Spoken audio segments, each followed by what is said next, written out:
Entonces les damos la más cordial bienvenida a nuestros compañeros y compañeras en Facebook, igualmente a todos nuestros compañeros y compañeras en Zoom.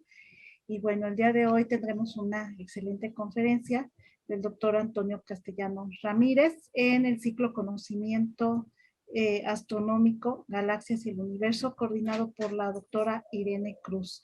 Así de que, bueno, vamos a darles la bienvenida y bueno, vamos a proceder a la lectura de su semblanza. Bueno, primero quiero presentarles al doctor Antonio Castellanos, físico, maestro en ciencias y doctor en astrofísica por la Universidad Nacional Autónoma de México. Actualmente se desempeña como investigador postdoctoral en el Instituto de Astronomía de la UNAM, estudiando la dinámica de sistemas binarios, de estrellas evolucionadas, remanentes de supernovas, regiones fotoionizadas polvosas. Es miembro del Sistema Nacional de Investigadores en el nivel 1 y una de sus mayores pasiones es la divulgación de las ciencias, en particular de la física, la astronomía y las matemáticas. El doctor Castellanos imparte cursos de licenciatura de manera regular en la Facultad de Ciencias de la Universidad Nacional Autónoma de México y también ha impartido cursos en la Escuela Nacional Preparatoria y en el programa de posgrado en astrofísica de la Universidad Nacional Autónoma de México. Cuenta con una decena de artículos publicados en revistas especializadas de reconocimiento internacional. Y con nosotros está ahora para disfrutar, así como de las burbujas de jabón, pero ahora miremos hacia el espacio. ¿Qué encontramos? Doctor Castellanos, le dejamos el auditorio. Gracias. Antes que nada, bueno, muchísimas gracias por la invitación.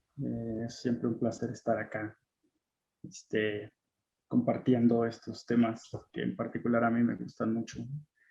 Y hoy voy a hablarles de este tema que básicamente trata de cómo se hacen estas burbujas en el cosmos, ¿no? Entonces, bueno, acá tenemos la imagen de unas burbujas que son simplemente pompas de jabón, tienen una forma esférica y, bueno, tienen estos colorcitos acá. A este fenómeno se le denomina iridiscencia y es debido a que, como tal, digamos, las capas de jabón tienen una superficie exterior y una superficie interior. Entonces, el sol, la luz del sol, digamos, se refracta dos veces y forman estos patrones de colores. Muchas veces, por ejemplo, en días lluviosos, cuando termina de llover y sale un poco el sol, en los charcos donde hay aceite, uno puede ver también estas figuras iridiscentes que van cambiando de color conforme uno se va acercando o alejando de ellas, y eso es por el ángulo al que uno está viendo la luz refractada, ¿no? Entonces, en el universo, bueno, también hay este tipo de estructuras, ya las iremos viendo poco a poco. Y en este tema, como en muchos de la astronomía, pues las heroínas son las estrellas. En particular, lo que nos va a interesar son las estrellas que tienen mucha masa, aunque también vamos a ver estrellas de poca masa como el Sol. Y nosotros sabemos que estas estrellas en realidad están, digamos, inyectando una muy buena cantidad de energía al cosmos. Esto lo pueden hacer en forma de radiación, en forma de vientos, o por ejemplo al final de su vida cuando estallan como supernova, ¿no? Las estrellas masivas. Cuando estos tres componentes, digamos por separado, pues interaccionan con el medio, pues forman estas estructuras denominadas burbujas. Entonces, bueno, por supuesto que este es un fotomontaje, digamos, acá está la imagen del universo, acá están las burbujitas de jabón, pero todavía no les iba a spoilear la imagen de las burbujas que en realidad se ven, digamos, en el cosmos, ¿no? Vámonos poco a poco para entender cómo suceden estos fenómenos. Entonces, ya hablamos un poco de las estrellas, ¿no? Ahora tenemos este término que es el medio. ¿Qué es exactamente lo que yo quiero decir cuando me estoy refiriendo al medio? Bueno, el cosmos es muy grande, el universo es demasiado grande. Entonces, en realidad, lo que uno hace pues, es tomar un pequeño pedacito, digamos, nuestro vecindario más cercano, y a eso nosotros le denominamos el medio interestelar en nuestra galaxia. Entonces, Ese medio interestelar uno lo puede definir de una forma muy sencilla, es todo lo que hay entre las estrellas. Entonces, bueno, uno dice, pues está padre, ¿no? Todo lo que hay entre las estrellas, muy bien, perfecto, ya sé lo que es el medio interestelar. La pregunta ahora sería, ¿qué hay entre las estrellas? En esta imagen podemos ver las estrellas que emiten radiación, o sea, luz, los fotones, que son las partículas que llevan la radiación electromagnética, pues están volando por todos lados, pero también observamos acá regiones como de un color difuso, azul, y también observamos estas regiones acá que son un poco más oscuras. Entonces, eso es lo que hay entre las estrellas y eso es el medio interestelar. Básicamente está formado de gas y polvo. El gas está compuesto principalmente de átomos y algunas moléculas pequeñas, y en su mayoría es hidrógeno, lo que hay allá afuera.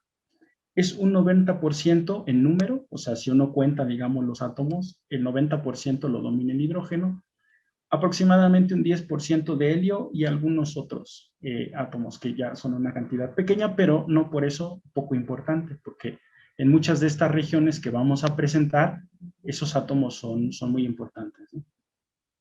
Una de las particularidades que tiene el medio interestelar es que las densidades que uno encuentra ahí son bajísimas. Uno puede encontrar densidades, por ejemplo, de una partícula por centímetro cúbico. En la Tierra, las mejores máquinas de vacío que se tienen, que son especiales para hacer esos vacíos, tienen aproximadamente 10 millones de partículas por centímetro cúbico. Entonces ustedes pueden comparar esta partícula por centímetro cúbico contra 10 millones de partículas por centímetro cúbico. Entonces las densidades que se manejan en el medio interestelar son muy pequeñitas. Y acá precisamente la imagen que se ve un poquito como rojiza, violeta, no sé qué color es este. ¿Ustedes ven mi cursor, por cierto? Sí. Sí, doctor, Okay. sí se ve. Ok, entonces bueno, estas regiones acá difusas, pues es el gas precisamente, y en esta región pues están mezcladas un poco de gas y polvo. Si se fijan, estas partes están oscurecidas exactamente lo mismo que estas. Y el polvo uno lo puede pensar más bien como hollín, como humo. Son, digamos, pequeños granos sólidos que están ahí y que tienen una función muy importante. Además de estar mezclados con el gas, una de las cosas principales que tiene el polvo es que absorbe la luz. Es decir, hay regiones como las que están en esta parte de acá o aquí, en donde de repente no hay luz. Uno simplemente ve, digamos, en el cosmos ya regiones que están completamente oscuras. De hecho, eso fue una de las primeras investigaciones que se hizo para definir o para saber que había un medio interestelar. La gente se empezó a preguntar si de veras en esta parte de acá no había estrellas, o qué pasaba en esos lugares, ¿no? Y finalmente, bueno, se encontró que eran granitos de polvo que absorben esa luz. Los granos de polvo pueden volver a remitir esa energía que ganaron, pero no la emiten, digamos, en la misma región del espectro electromagnético. Lo que hacen es emitirla un poco más hacia la parte infrarroja. Entonces, cuando uno quiere observar este tipo de emisiones en polvo, necesita buscar en la emisión infrarroja. Este gas y polvo, en general, se encuentran en un estado en donde están formando estas nubes moleculares, que son una enorme cantidad de gas localizado pues, alrededor de una cierta región. Entonces, como ustedes saben, la gravedad es muy importante en el universo y estas nubes moleculares en algún momento comienzan a colapsar gravitacionalmente, ¿no? Hasta que llega un momento en que se forma lo que se denomina una protoestrella. El material sigue, digamos, cayendo hacia la estrella. Entonces la gravedad lo trata de colapsar. Las fuerzas interatómicas, por otro lado, pues, no dejan que esta cosa se colapse completamente y en algún momento se llega el equilibrio y debido a la presión que existe, se empiezan a encender las reacciones nucleares y eso forma las estrellas. Entonces, en el momento en que se prenden las reacciones nucleares, uno dice, ahí hay una estrella, ¿no?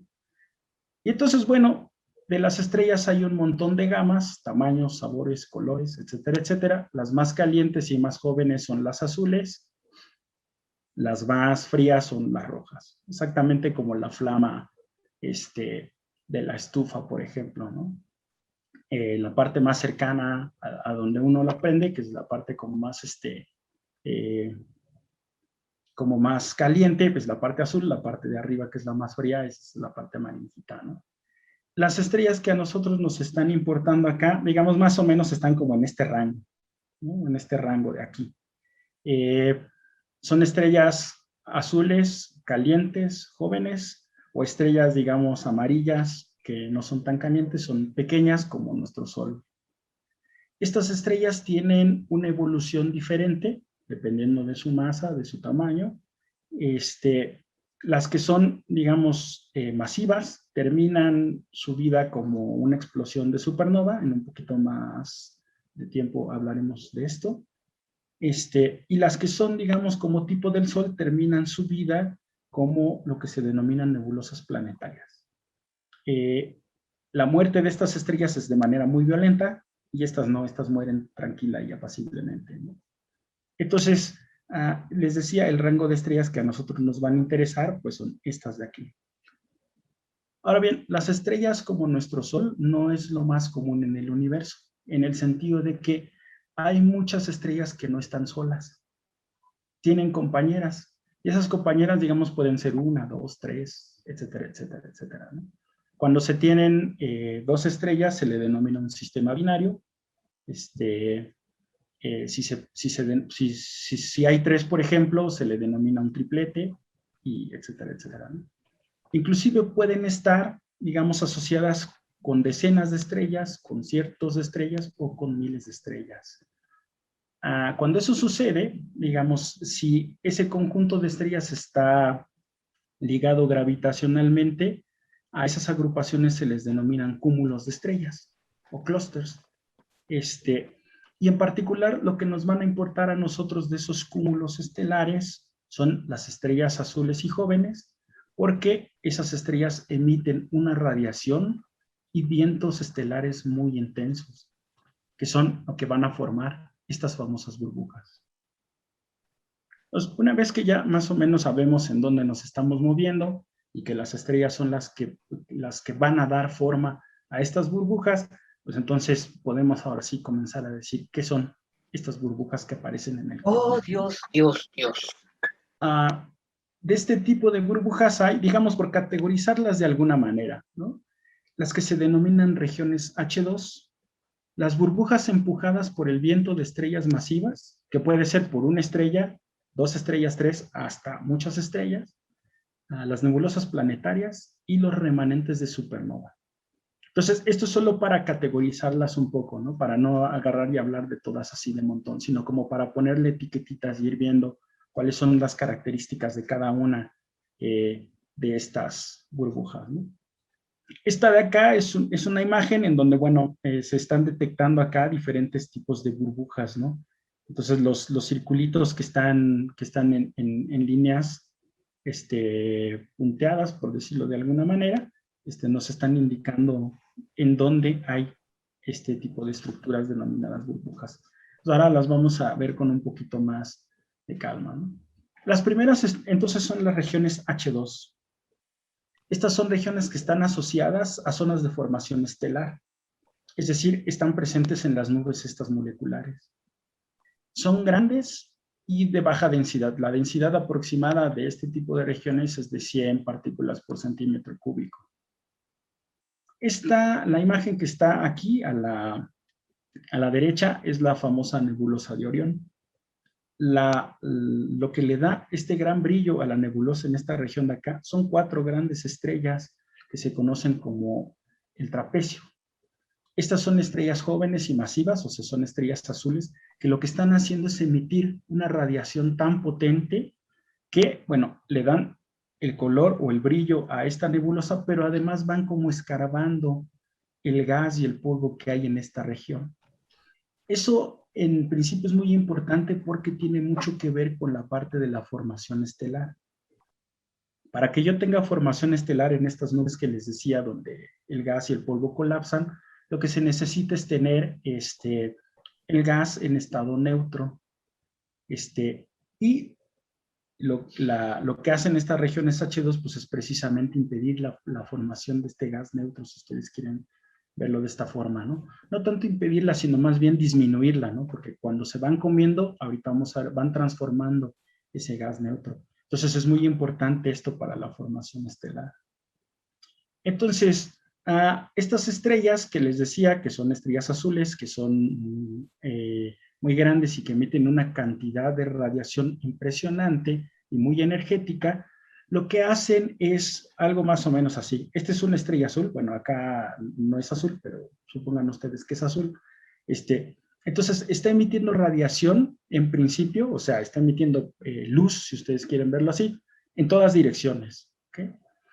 Esta luz, que en general es ultravioleta, lo que produce es la ionización del gas que está cercano a la estrella.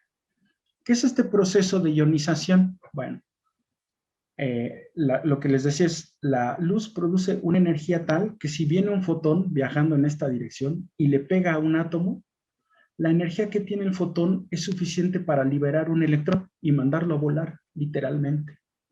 Entonces, imagínense, esto es por fotón, si aquí tenemos muchos fotones, pues muchos fotones van y le pegan a muchos átomos y entonces liberan un montón de electrones. Cuando los átomos van perdiendo electrones, se dice que se van ionizando.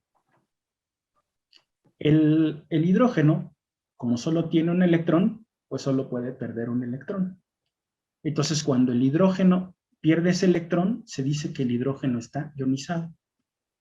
La notación astronómica para el hidrógeno ionizado es H2, y por eso estas regiones se llaman H2. ¿Okay? Entonces, la parte importante acá es que estas estrellas, las estrellas azules, producen una gran cantidad de radiación ultravioleta, que lo que hacen es, van viajando contra el medio y lo van ionizando. ¿Okay? Y eso es lo que forman las regiones H2. Por supuesto, esta figura que está acá es una figurita académica en el sentido de que es lo más sencillo que uno espera, pero muchas veces el medio puede tener, digamos, algunos grumos más densos, otros grumos menos densos. No tiene por qué estar distribuida la densidad de forma uniforme alrededor de toda la estrella. ¿Esto qué significa? Que entonces la forma esférica perfecta de las burbujas ya no va a ser así. Va a tener como una forma relativamente esférica, pero con ciertas deformaciones dependiendo de cómo sea la densidad que la rodea. Si, por ejemplo, hay mucho material, digamos, alrededor de la estrella, entonces se forma una cascarita aquí de gas. Si esa cascarita por alguna razón se empieza a adelgazar, es como si uno pinchara, digamos, un globo o una de estas burbujas y se forman estas estructuras en donde de repente acá empieza a salir el gas y a eso se le denomina un flujo de champán. Nosotros podríamos denominarle un flujo de sidra o alguna cosa así, pero se oye como con más caché, el flujo de champán, ¿no? Entonces, y vamos a ver algunas de estas estructuras un poquito más adelante. En estas estrellas masivas, en general, siempre hay una competencia entre la radiación y el viento. Y es una cosa que en realidad está, digamos, estudiándose actualmente. O sea, ¿cuál es la parte que domina? ¿La parte de la radiación o la parte de los vientos? Las observaciones que uno hace de las estrellas masivas se deben principal a una que se denominaba P-Cygni. Entonces uno ve estos perfiles de las estrellas, ¿no? De la emisión de las estrellas, y se da cuenta que las estrellas en general están aventando material hacia el medio. Es decir, pierden una gran cantidad de material de la superficie y lo hacen más o menos de forma continua. O sea, van aventando constantemente material. Mientras más masiva es la estrella, más material pierden y lo hacen a una velocidad increíblemente alta, que es alrededor del orden de 1000 kilómetros por segundo o de miles de kilómetros por segundo. Entonces, imaginan ustedes, es una gran cantidad de material que está viajando en todas direcciones a velocidades muy altas. Por eso es que las estrellas masivas viven muy poco comparativamente con las estrellas menos masivas, porque las estrellas menos masivas van repartiendo su material de manera más o menos tranquila, uniforme, ¿no? Es como si de repente yo les dijera, yo tengo mucho, bueno, yo no tengo mucho dinero, pero tengo un amigo que sí tiene mucho dinero y lo empieza a repartir a todo mundo, ¿no? A todo mundo, a todo mundo, a todo mundo. Entonces, bien pronto se va a quedar sin dinero, ¿no? En cambio, yo que tengo poco dinero, pues voy dando así como de a pesito a cada quien y me dura un poco más, ¿no? Esa repartición del dinero es algo más o menos de ese estilo, ¿no? Esta pérdida de material se denomina viento estelar. Y el fenómeno del viento estelar cuando interacciona con el medio es muy similar al de la radiación. Cuando el viento interactúa con el medio, forma lo que se denomina una onda de choque o un choque, que no es otra cosa más que un cambio brusco en las propiedades del sistema, ¿no? Esto sucede siempre cuando hay un flujo de algo, de algún material, que se está moviendo a una velocidad mayor que la velocidad del sonido en ese medio. Muy probablemente ustedes hayan visto videos de estos aviones supersónicos que tiene el ejército, en donde ven el avión y después ven como, o sea, oyen la parte del sonido y ven como un conito que se forma. Esa precisamente es la onda de choque en los aviones. En las explosiones, por ejemplo, también se da. Uno ve la explosión primero, ¿no? Y después escucha el sonido. Primero le pasa a uno la onda y después escucha el sonido, porque la onda va viajando más rápido que la velocidad del sonido. Hace un año, me parece, ya no recuerdo exactamente bien, hubo una explosión en Beirut, me parece, que fue muy famosa, donde todo el mundo tomó videos. Ahí se puede ver re bien, sobre todo en las tomas que hacen en el mar, se puede ver re bien cómo va barriendo la onda de choque estas, ¿no? Como no queremos hacer apología de la violencia, no pasamos ese video, pero bueno, ustedes lo pueden buscar ahí, se ve impresionante esta cosa de la onda de choque, ¿no? Entonces las ondas de choque son muy importantes, no nada más acá en la Tierra, sino también en el cielo, ¿no? Lo importante de estos choques es que van apilando el material, digamos, que se forma en la parte, digamos, externa a donde el choque se va moviendo, forma una pequeña cáscara, que es esta región que está acá en un grisecito un poco más oscuro, ¿no? Y esa cáscara, cuando se enfría, emite radiación en lo que se denomina el óptico, es decir, en el visible, en lo que uno puede observar, ¿no? Mientras que la parte interior, esta parte de acá está muy caliente y esa emite en rayos X. Entonces, algunas de estas burbujas se detectan más bien en rayos X que en el óptico. Ahora, este diagrama, si lo quieren ver así, funciona tanto para una estrella como para un cúmulo de estrellas. La única diferencia es que, digamos, en esta parte pues, solo habría el viento de una estrella. Cuando uno tiene un cúmulo de estrellas, lo que sucede es que en una región, si ustedes quieren, si ustedes piensan en una esfera que esté envolviendo a todas las estrellitas, los vientos de cada una de las estrellas como que colisionan entre sí, se ponen de acuerdo, digamos, y finalmente forman lo que se denomina un superviento. Como son muchas estrellas, pues a los astrónomos nos gusta llamarle super a eso. Entonces este es un superviento estelar. Las regiones son muy similares, son básicamente las mismas, y este superviento pues va igual barriendo el medio interestelar, va formando igual estas cascaritas, igual emiten en rayos X. Entonces, con estos dos primeros tipos de burbujas, pues ahora sí, déjenme presentarles en vivo, en directo y a todo color, unas primeras regiones H2. Esta región H2, y disculpen si es que se me va el nombre, pero luego soy un poco malo para aprenderme estos nombres medio raros, ¿no? Se denomina N14. Es una región H2, esta parte de acá, la parte verde que ustedes ven, es oxígeno, y en este caso el oxígeno ha perdido 2 electrones, entonces se dice que el oxígeno está 2 veces ionizado. La razón por la que ha perdido 2 veces esos electrones es porque acá adentro hay un cúmulo de estrellas que están emitiendo un montón de radiación, entonces pues esa radiación es capaz de ionizar los átomos de oxígeno. Digamos, en esta parte de acá, acá abajito también se alcanza a ver un pequeño cumulito que no pertenece a pero que es como su compañero, ¿no? Entonces, la temperatura aproximada que hay en esta región interior es alrededor de los 10.000 grados Kelvin. Entonces, es una temperatura pues bastante considerable, ¿no? Otra de las regiones H2 que a mí en particular me encantan, aunque no me acuerdo nunca de su nombre, es esta de acá que me parece es N180b. El color azulito es el hidrógeno ionizado.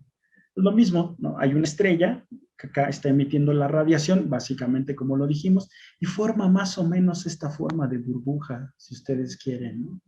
Acá, como les decía, tanto en esta imagen como en esta, hay regiones de formación estelar, entonces hay regiones que son más densas porque hay nubes moleculares, y por eso es que la forma de estas cosas no es perfectamente esférica. Si se fijan, esta es un poquito más esférica en esta zona de aquí, y además está acompañada por estas dos como orejitas que aparecen acá, que también son dos regiones H2 que son un poquito más pequeñas, ¿no? Estas dos burbujas están acá nomás a la vuelta de la esquina, en lo que se conoce como la Gran Nube de Magallanes. Por otro lado, tenemos esta región H2, que se conoce con el nombre de NGC 604, si no me falla la memoria.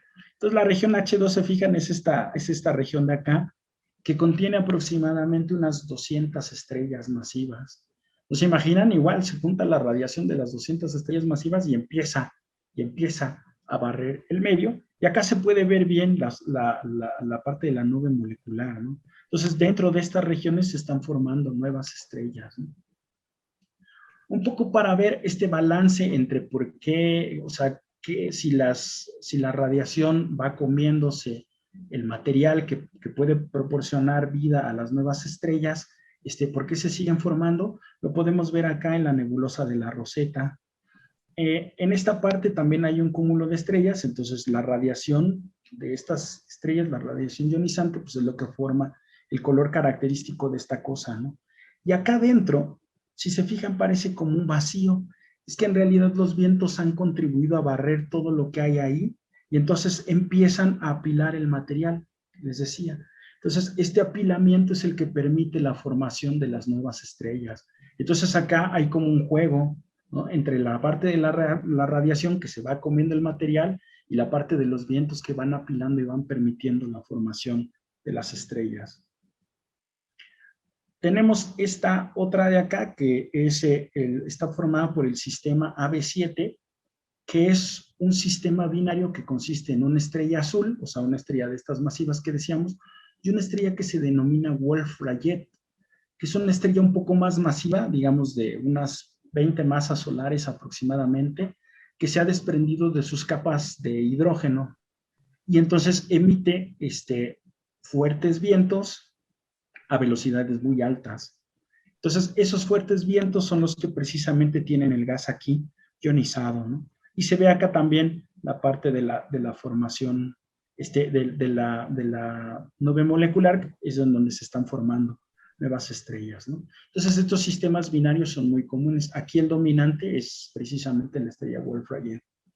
Una de mis favoritas es esta que se conoce con el nombre de RCW. Mucha gente la asocia con linterna verde. Acá la emisión de RCW 120 está dada más bien por la emisión en polvo, que les decía, esto que estamos viendo aquí en realidad es emisión infrarroja.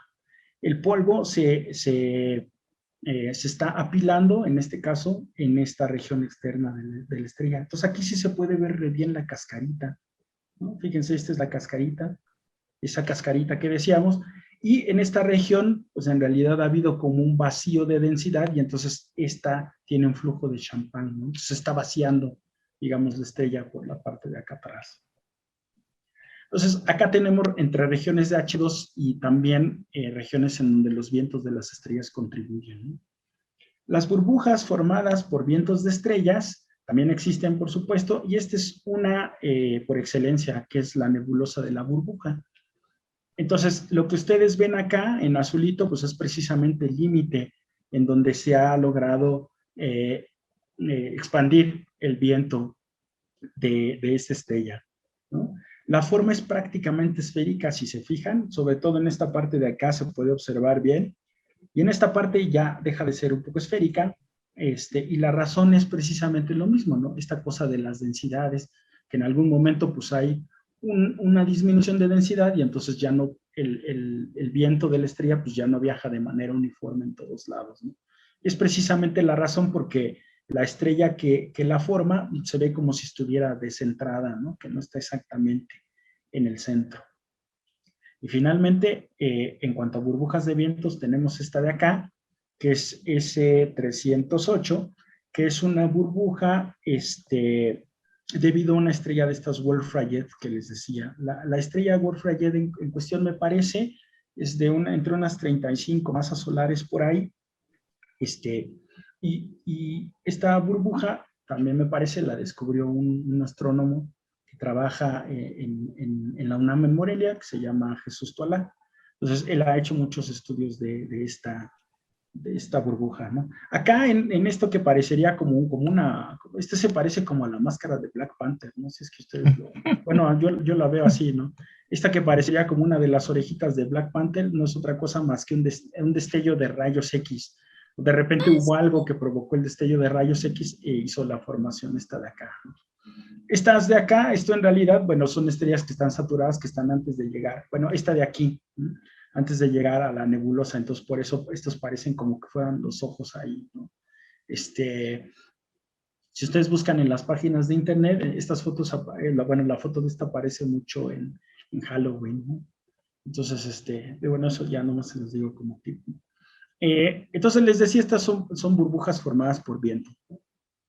Hay otro tipo de burbujas que son las nebulosas planetarias, que estas pertenecen, digamos, a la etapa final de la vida de las estrellas que tienen una masa aproximadamente como la masa del Sol.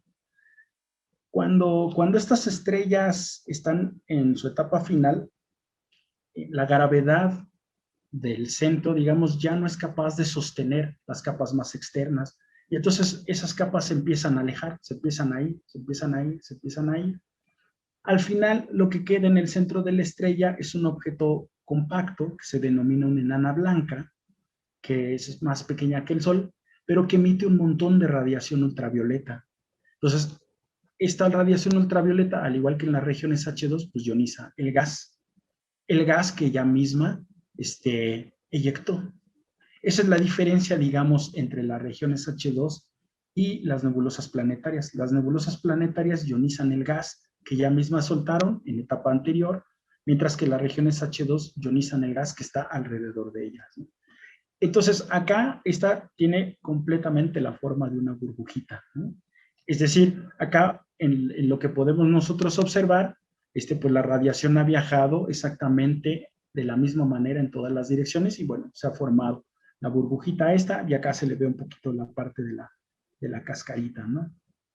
Esta burbuja se conoce con el nombre del búho meridional. Ya saben los astrónomos y sus nombres, ¿no? Estas dos nebulosas planetarias que les presento acá son la nebulosa de la Hélice y la nebulosa del Anillo del Sur. La razón de que esta sea la nebulosa del Anillo del Sur es que hay una nebulosa del Anillo que está en el norte, entonces esta está en el sur y entonces por eso le pusieron así. La particularidad de estas dos, esta se puede ver como si fuera una hélice acá, ¿no? Si uno la ve así exactamente de frente, parece como que fuera una hélice, por eso su nombre, ¿no? Estos dos sistemas están formados precisamente por dos estrellas, es decir, son estrellas binarias las que están acá. Hay una de mucha intensidad, sobre todo acá se nota que es esta, y otra de poca intensidad. Las de poca intensidad son las enanas blancas, y esas enanas blancas son precisamente las que están dando la emisión a estas dos, son las que están ionizando mi material. Entonces, muchas veces no hay que irse con la finta de que siempre las estrellas que son un poco más masivas son las que producen esos efectos, ¿no?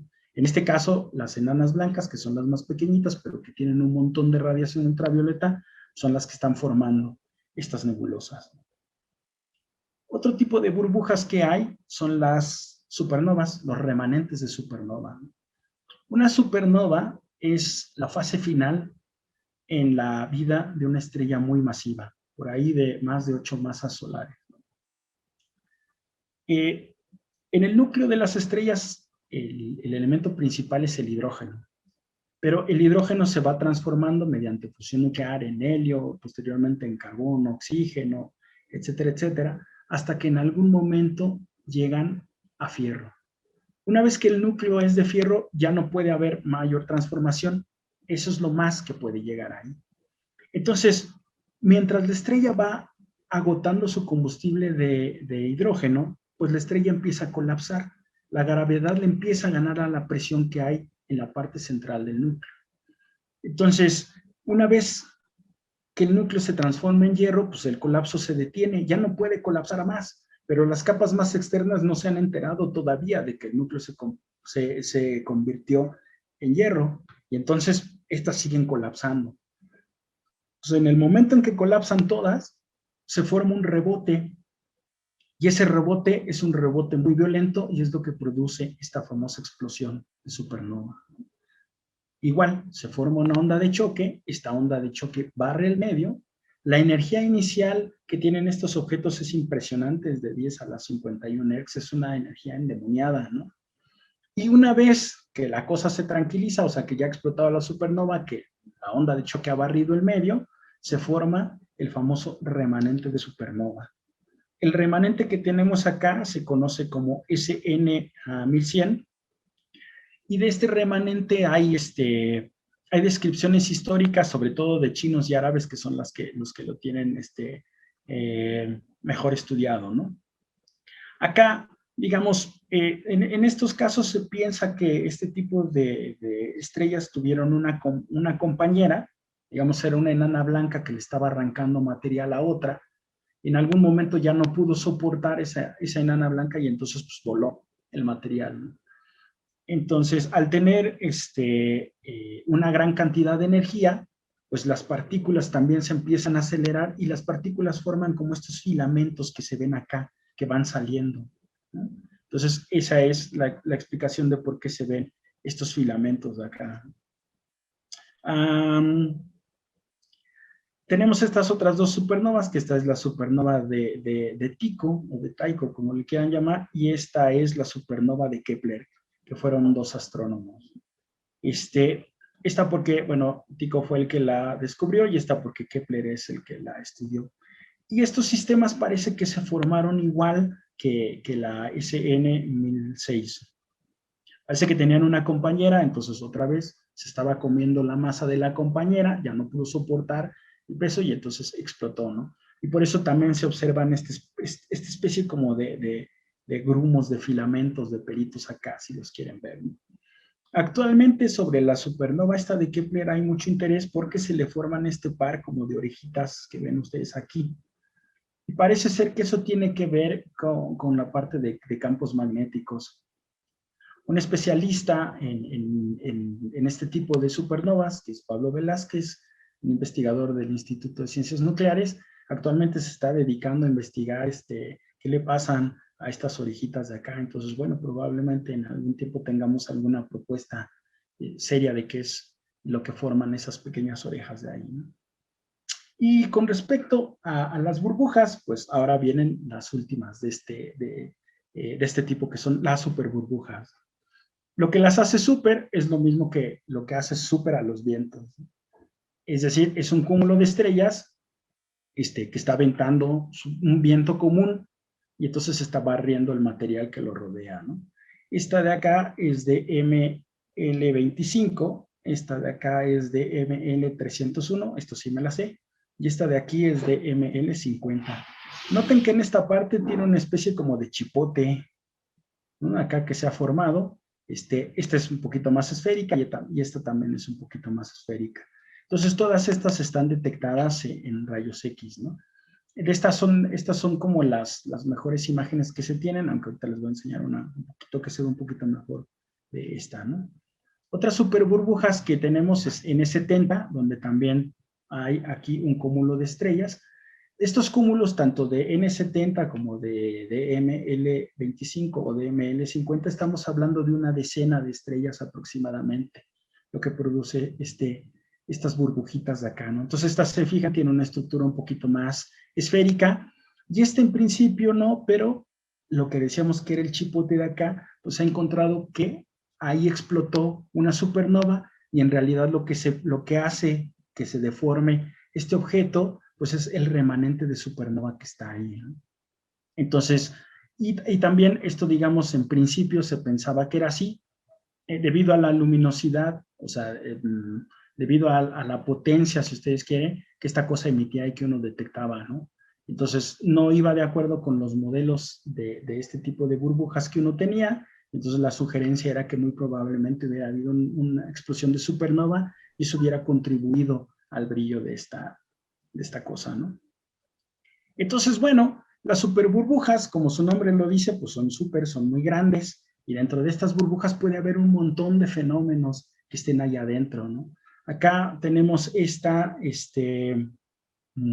superburbuja, lo que se denomina LMC SGS2, ¿no? Que es como el cascarón más externo, si ustedes quieren. Y acá adentro, se fijan, tenemos como superburbujitas o burbujitas. Y de este lado, bueno, 30 Dorados o la nebulosa de la tarántula, pues es una región H2 en donde también hay estrellas que están ahí ionizando el material, ¿no? Entonces, bueno, para terminar, si ustedes me permiten, déjenme ponerles este video que se ve bastante bonito de la nebulosa de la burbuja, ¿no? Entonces, bueno, es un zoom hacia el lugar en donde se encuentra la nebulosa esta de la burbuja. Entonces, bueno, ahí vamos cada vez acercándonos un poquito más. Y acá ya se alcanza a ver, ¿no? Ahí está prácticamente la forma esférica de la nebulosa. Se ve la cascarita, ¿no? Acá, que es la región hasta donde han llegado los vientos, ¿no? Y luego, bueno, simplemente vemos las estructuras que hay adentro, ¿no? Esta es igual una como pequeña nube molecular, ¿no? O sea, una asociación de gas y polvo que está ahí adentro, ¿no? Entonces, fíjense la estructura que tiene esto, ¿no? Se ve claramente el gas, ¿no? Que está siendo barrido por el choque, digamos, del viento de la estrella, y miren cómo se empieza a expandir aquí, ¿no? Es lo que yo les decía, los vientos empiezan a barrer el medio, entonces empieza a expandir en el medio interestelar y se va creciendo y va creciendo, ¿no? Les decía, en cuanto a nebulosas de los vientos, pues esta es la nebulosa por excelencia, ¿no? Y bueno, muchas gracias. Espero que les haya resultado interesante esta pequeña charla. Muy interesante, doctor. Muchísimas gracias. Muchísimas gracias. Igual que en su plática anterior, nos dejó con mucha información muy valiosa. Y bueno, vamos a proceder a la...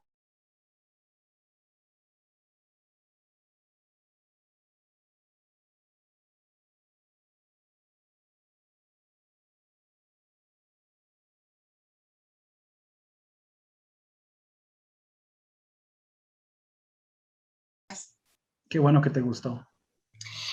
Una pregunta. Hasta ahorita, ¿cuáles son las cosas que son parecidas con las supernovas y las superburbujas?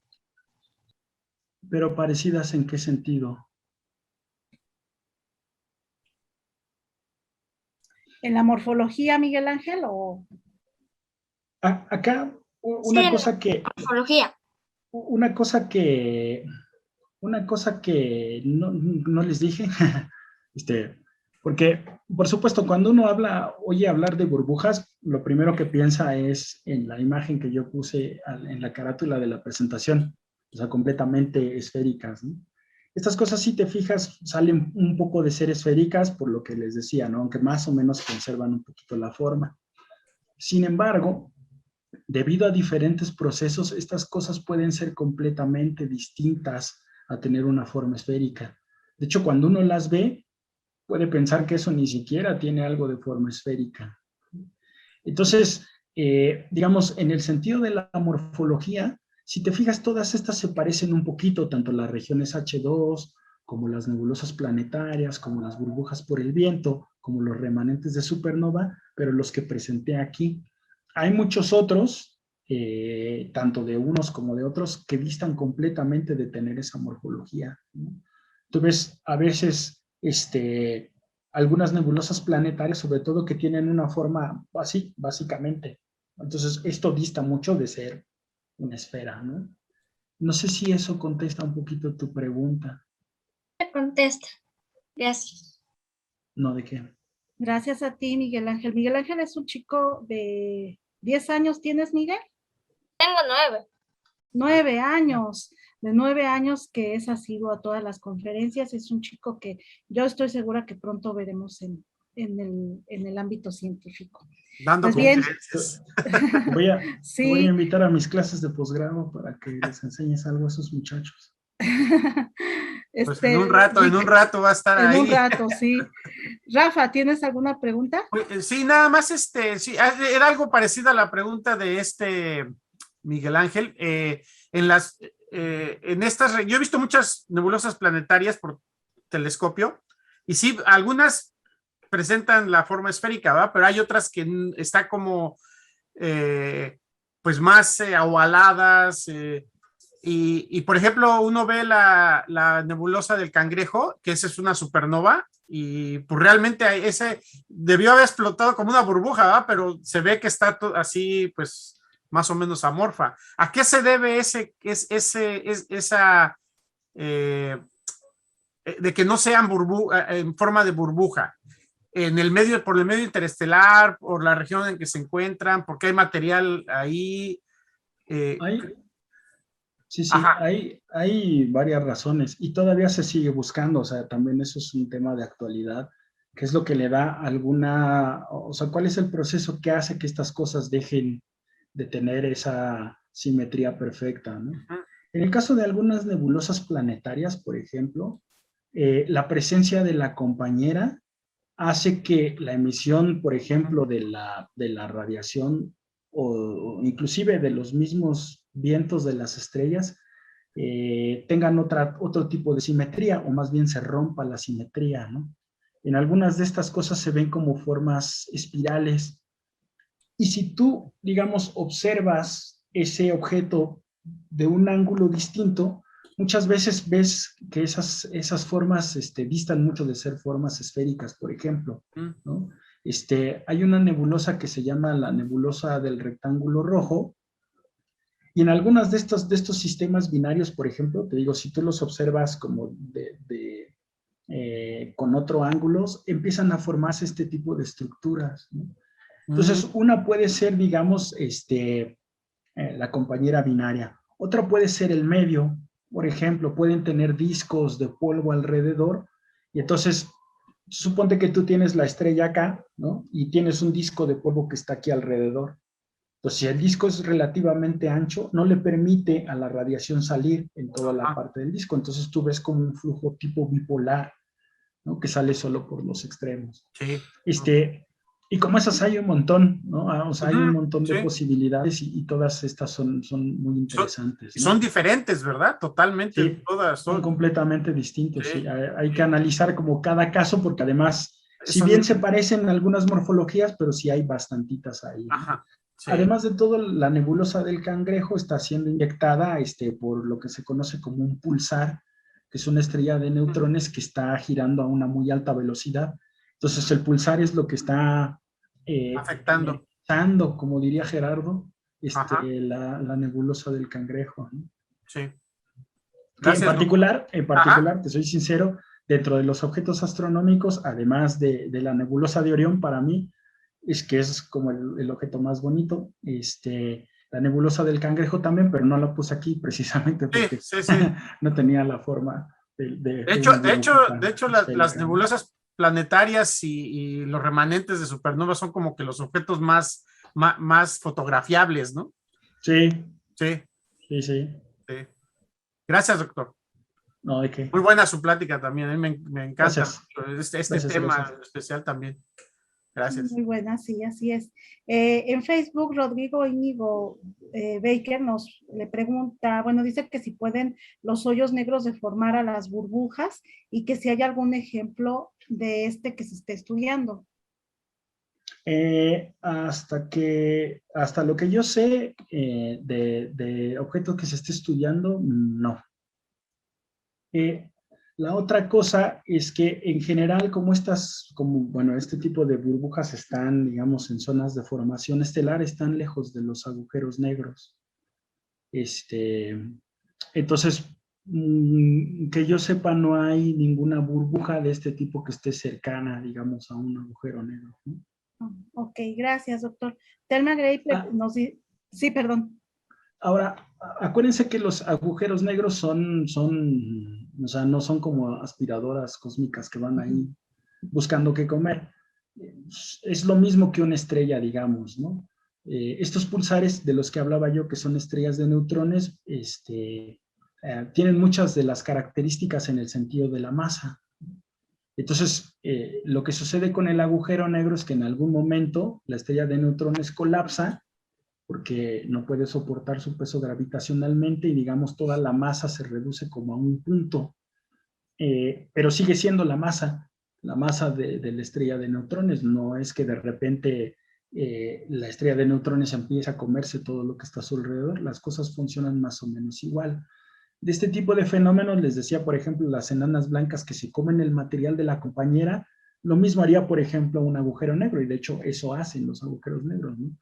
Muchas veces cuando una estrella explota como agujero negro y tiene una compañera al lado, pues ya de entrada se estaba comiendo su material y se lo sigue comiendo exactamente como antes o de forma muy similar. Gracias, doctor. Thelma Gray dice que su hijo de 8 años tiene la pregunta de ¿por qué la super burbuja que usted mostró se veía roja? Esta super burbuja, bueno, mira, Sí. en realidad estos colores se denominan falsos, o sea, no es así como los veríamos en el espacio, es solo una combinación de colores que se hacen de manera aproximada para que uno pueda identificar este tipo de objetos, ¿no? Si uno viera imágenes en óptico de este objeto, básicamente se vería como esto, pero sin la parte roja.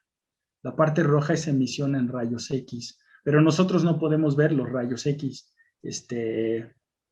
Entonces, se le da este color como para decir, miren, esta parte de acá es lo que emiten rayos X, ¿no? Pero es eso nada más, es una combinación de color que se le da para que uno la pueda ver, ¿no? La pueda distinguir. Sí, muy buena aclaración, porque luego pensamos que es por la composición de las sí, exacto. ¿no? Si algún día tienes 8 años, entonces muy probablemente sí. te va a tocar algún día que agarres tu nave interestelar y te vayas así, ten cuidado porque no las vas a ver de este color, ¿no? Vas a ver colores diferentes, ¿no? Pero de todas maneras se van a ver impresionantes. Yo ya no voy a estar, pero pues no sé cómo me lo puedas hacer llegar, pero disfrútalas, ¿no? Si las ves algún día. Pregunta Ángel Lenny en nuestro chat que si las fotos están muy chidas, que si son del Hubble.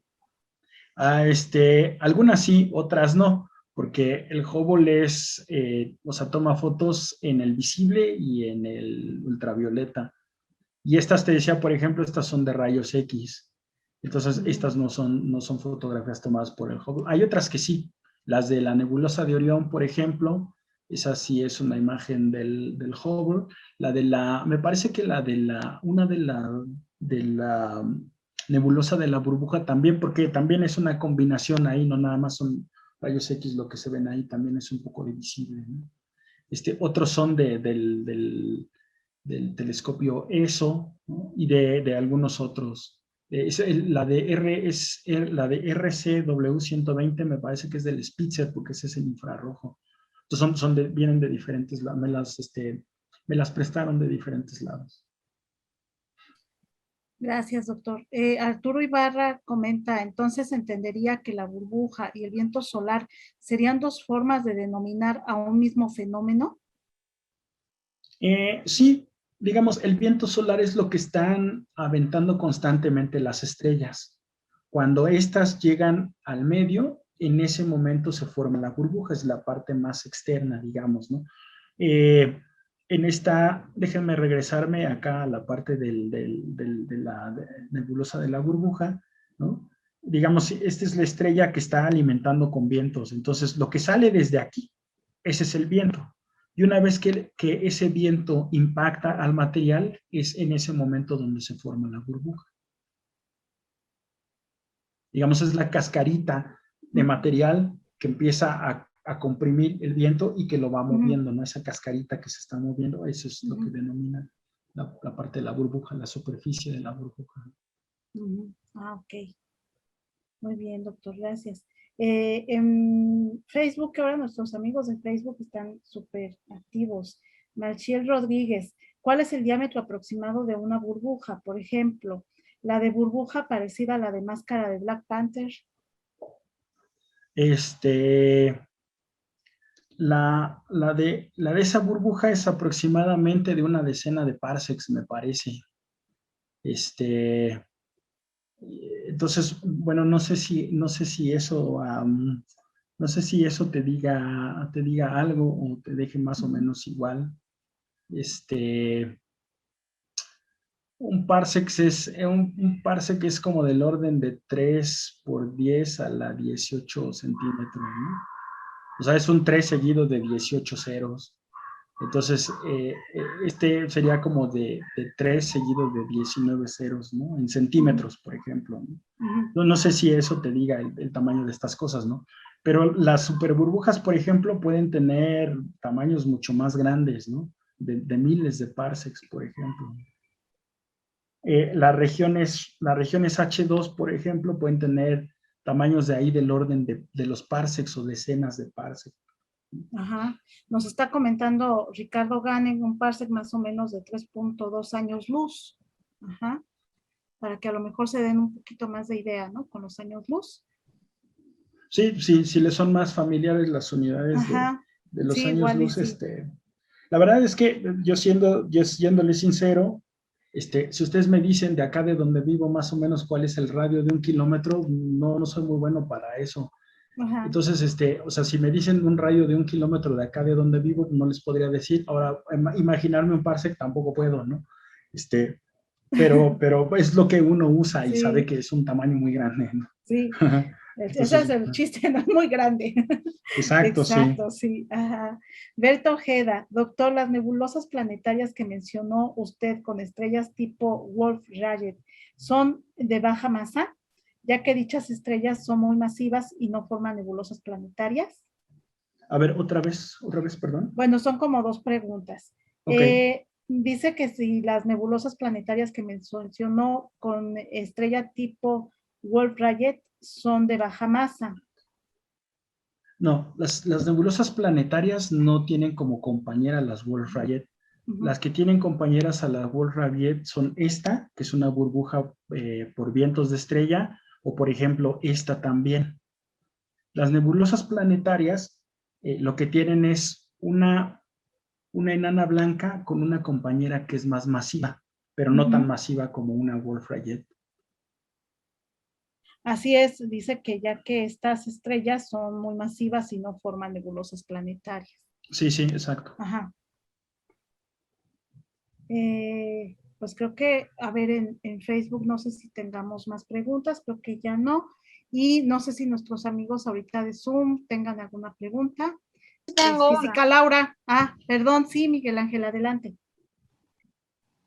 Si la masa de las burbujas supera a los agujeros negros, o los agujeros negros, como por ejemplo, ¿la podría tragar completamente o son más grandes los agujeros negros? Bueno, eso es algo así como cuando uno pone a pelear a Spider-Man contra Batman, ¿no? Es como un cruce de universos raro que se daría, ¿no? Si te fijas, la masa de la burbuja, o sea, para calcularle la masa a la burbuja, lo que uno más o menos tendría que hacer es saber el volumen que tiene y la densidad que ésta tiene. Y con eso uno puede aproximar más o menos la masa, porque, bueno, estas cosas son tan grandes que la báscula que yo tengo acá al lado no cabe, ¿no? Entonces, bueno, es una masa muy grande, pero está distribuida en un volumen también enorme.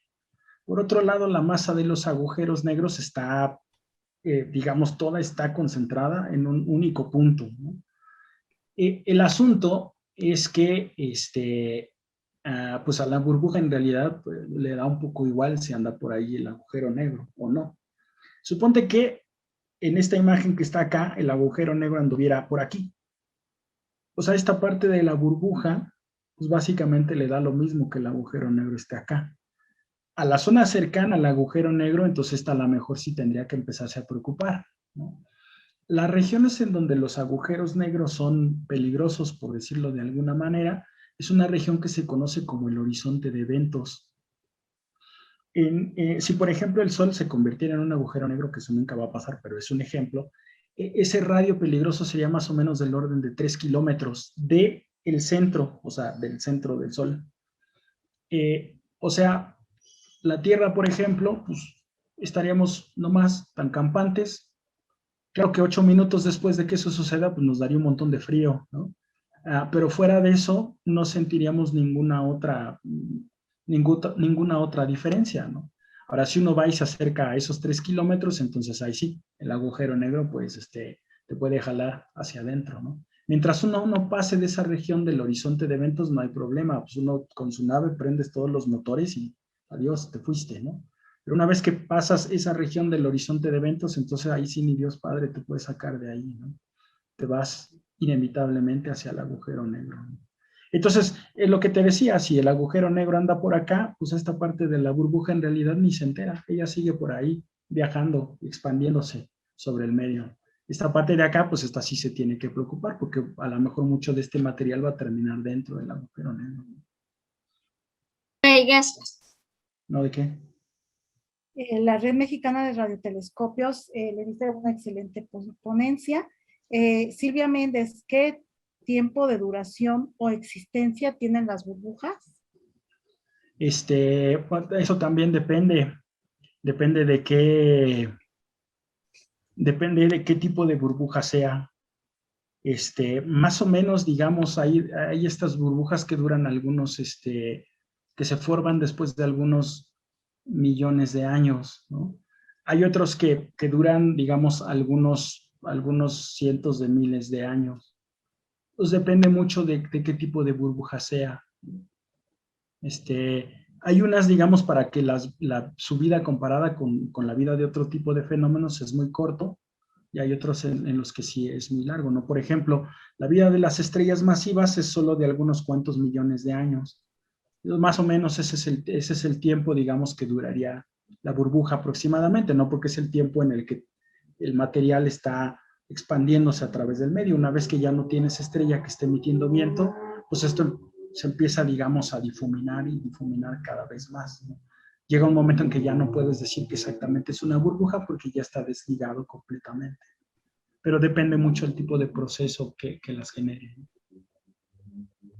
Muy bien, doctor. Pues muchísimas gracias. Creo que ya no tenemos más preguntas en Facebook. Okay. De seguro tenemos muchas dudas y seguiremos viendo nuevamente su video y nos surgirán más, pero creo que ahorita por el momento le cedo la palabra a la física Laura Parrao. Física, no sé si tengan alguna pregunta. ¿Quieren que deje de compartir, perdón? A mí en lo personal me gustaría preguntarle a Antonio, a la hora que muestras la burbuja en rayos X de color rojo, se muestra y se observan filamentos. ¿Sí te fijaste? O sea, más diferentes a las burbujas de gas en donde tienes un continuo. Aquí dices. Burbujas en rayos X, ajá, ahí no hay una estructura igual, hay una estructura de filamentos. Sí. ¿Pero por qué forman los filamentos? Lo que pasa es que son regiones de un poquito mayor densidad, ¿no? Entonces, cuando tú tienes que este viento choca con esas regiones de mayor densidad, esas regiones se calientan más y emiten más. por eso parece que se forman estos filamentos, ¿no? En las regiones donde no hay tanta densidad, básicamente no se ven como la formación de estos filamentos. En esta parte de acá, si te fijas, se ve como un poco más de manera continua, ¿no? Pero eso puede ser básicamente por la línea de visión en donde uno está viendo este tipo de cosas. Siempre cuando uno ve, digamos, cosas esféricas así, pasan este tipo de cosas. Sí, perdón. Perdón, pero se observa perfecto una estructura de filamento, o sea, es como un cordón, mientras que en las otras se observa la burbuja de gas. O sea, sí, pero, un fenómeno físico diferente. La razón es esa, o sea, la diferencia de densidades. Es algo más o menos como lo que ocurre acá también, por ejemplo, ¿no? Acá tú no tienes, bueno, acá se ve un poquito mejor, ¿no? Acá tú no tienes, digamos, una región similar a esta. Acá la razón, digamos, es que las partículas están muy energéticas y entonces empiezan a viajar y son las que rompen, digamos, las que pegan con el material. Pues estas cosas también por eso se ven como filamentos, pero son partículas que han salido, digamos, a pegarle antes al material que todo lo demás. En la parte de aquí es algo más o menos similar, pero son las regiones que tienen un poquito más de densidad a las que les pega el viento y entonces se emiten más fuertemente que las otras, ¿no? Sí, las superburbujas están impresionantes. Sí. Exactamente, está muy bonita tu conferencia. Las imágenes que mostraste están muy bonitas, te felicito, hiciste una selección de imágenes maravillosas. Muchas gracias. Así que bueno, además de todo, pues, también te agradezco el que estés participando en el 50 aniversario de Educación Continua, apoyándonos a llevar educación a través de este medio. Y queremos darte un reconocimiento. Entonces, por favor, si puede dejar de compartir su pantalla. Sí, perdón. No, ya la hay había dejado problema. de compartir y luego la volví a compartir otra vez.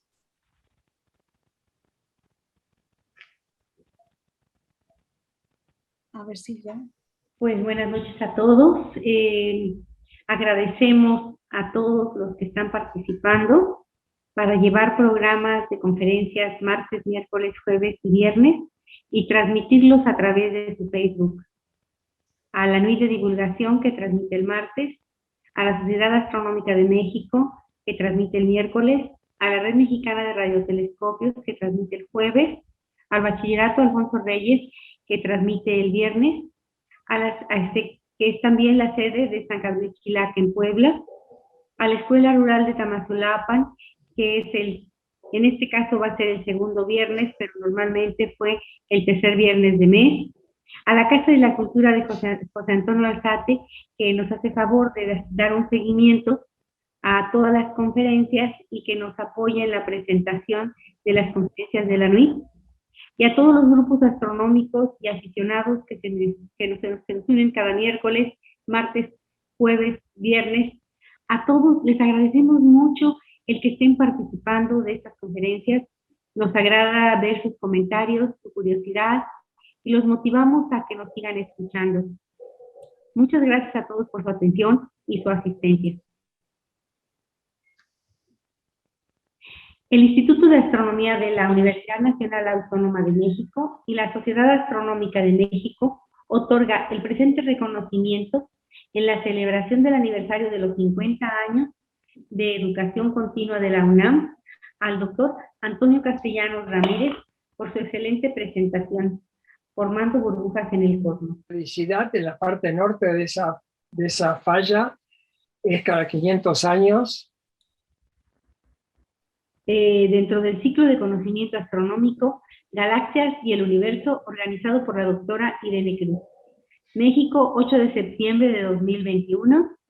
Firma al calce el doctor Jesús González, director del Instituto de Astronomía, y el profesor Rubén Horacio Becerril Marañón, presidente de la Sociedad Astronómica de México. La pleca trae los logos de todas las instituciones participantes, entre los que está también el grupo Predices, que nos está apoyando con los talleres que estamos realizando los viernes, y de la Universidad de Guadalajara, el Instituto de Astronomía y Meteorología.